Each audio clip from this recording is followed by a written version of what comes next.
everybody. I'm going to give Misha a bath.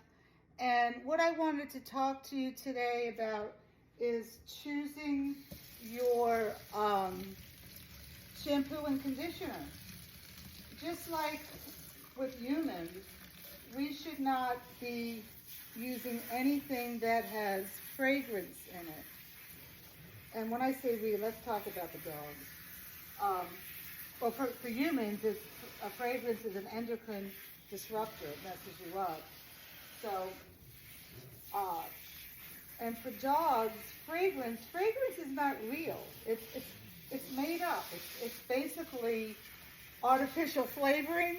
That's what fragrance is, just to make the dog smell nice, you know. But the dog doesn't care. The human does.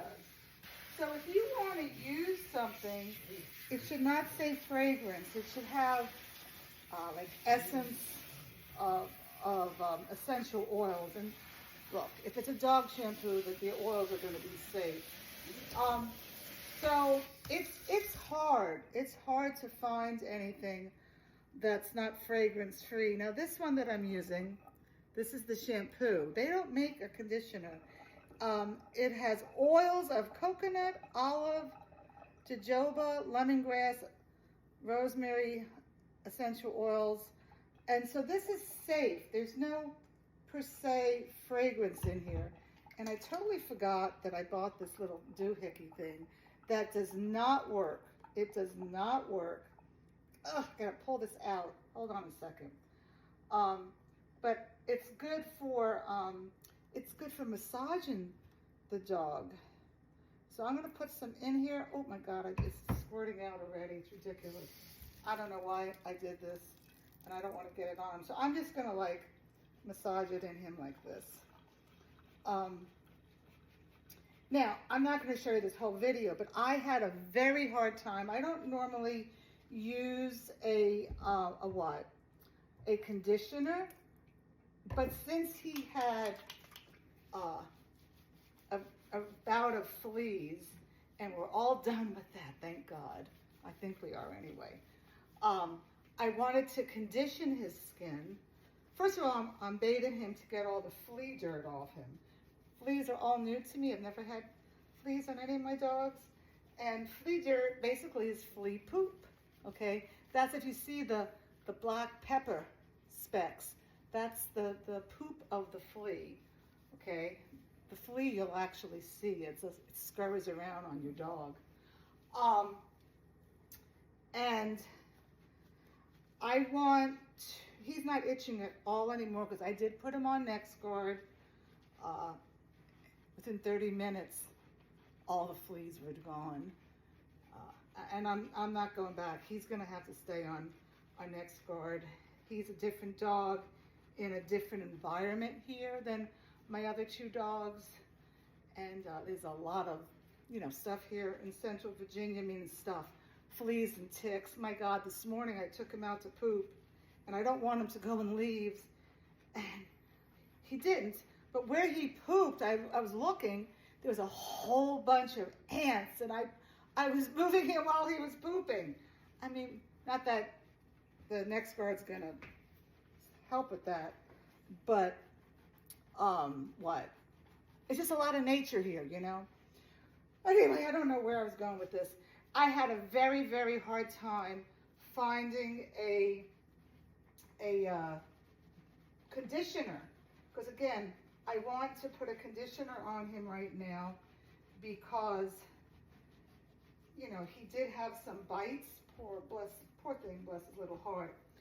And all the conditioners that I saw had fragrance in it, all of them.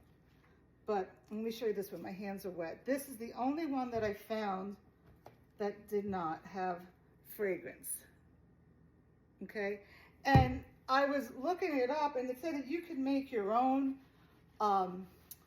conditioner. I think it was get oat flour and blend it up in a blender and add warm water to it and put it on the dog for, a couple minutes. I would make sure it was non-GMO oats, and then just rinse it off, but you didn't have to rinse it off very well. That's what it said. I didn't like that because I don't want to leave that on him. But So I went ahead and I ordered this on Amazon. I had to wait a few days for it to come, so that's why I'm bathing him now. And also they said you should not what? You should let him air dry because his skin may be sensitive, and you know, heat dries up skin as it is. But I'm gonna put a warm, not a hot hair dryer on him because it's kind of cold in here. Well, I'm cold anyway. Anyway, so he's all soaped up, and I'm gonna rinse him off and then put the conditioner on. So that's it for now. Okay, I'm rinsing off the conditioner. One thing I wanted to say, particularly if you're an older person, when I moved up here permanently, this was a double sink, so it was small. And with my last dog, I had to bathe him in the bathtub. And I can't do that anymore.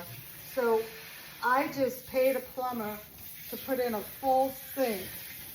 I mean, it was one of the best decisions I've made in my life, along with the stair lift, seriously. There's just no way, you know, for my back, for my knees, that I could have done this in a bathtub. And I also like cleaning my dishes this way because I have big pots and pans that a double sink cannot do. So I'm very pleased I did that. So I'm just going to rinse him off now. He's being a super duper dog, but that's because he is a super duper dog. He's just such a good boy. And I'm going to towel dry him off and then blow dry him off. And that's it.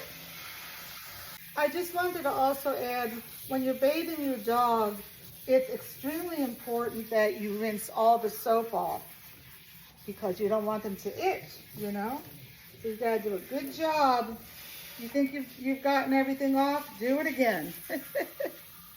Okay, before I take him out, I just squeezed him to get some of the excess water out, and I'm going to also do a little towel dry because I need to bring him over to my table to really dry him off. And he's such a good boy. I don't know what I deserve to get such a good boy, but I'm very thankful. All right, now I need to go dry him off. I don't know if I could bring my video over to you. I mean, the tripod over. So, he's such a good boy.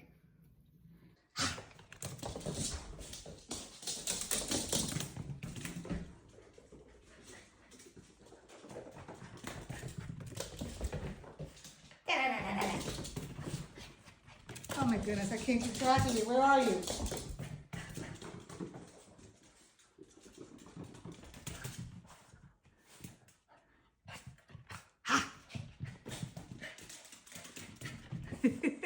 You want me to play with that ball with you, don't you?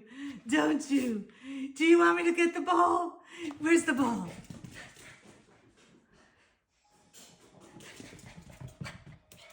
Yes, oh, there's so many balls here.